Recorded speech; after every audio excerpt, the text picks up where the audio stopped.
Let's take a deeper dive into what's happening with the markets today with Yahoo Finance's own Emily McCormick. Emily, what are you watching today?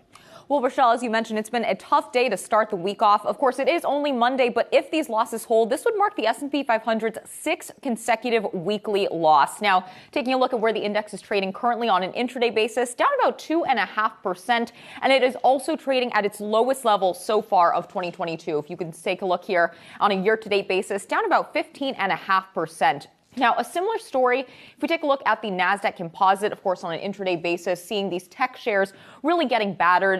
The Nasdaq is down about 3.3%, and the Dow Jones Industrial Average off just over 1%. So doing better by comparison, but still certainly down on the day. Now, volatility remains the name of the game here. The CBOE Volatility Index, or VIX, is up nearly 13% on an intraday basis, hovering just above that 34 level. And do remember that that long-run average for the VIX is just around 20, so we are certainly above the average that we see there. Now, in terms of the bond market, we are seeing the 10-year T-note yield trading a little bit lower today, yielding just below 3.1%. But going back the past 1 month, we are certainly seeing a notable uptrend when it comes to Treasury yields.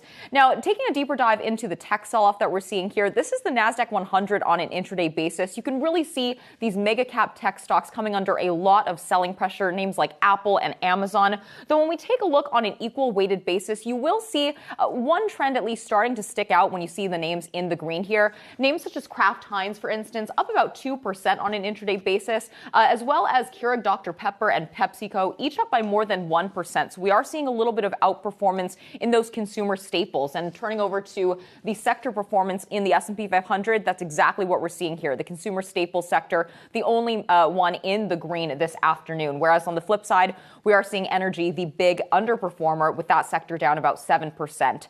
Then finally, do want to get a quick check here on the cryptocurrency market because, of course, we are seeing a big sell-off in Bitcoin as well, down about 10.6% intraday. And when we take a look at this chart here, you can see that Bitcoin prices are actually at their lowest level since July 2021. So truly a risk-off day in markets, guys.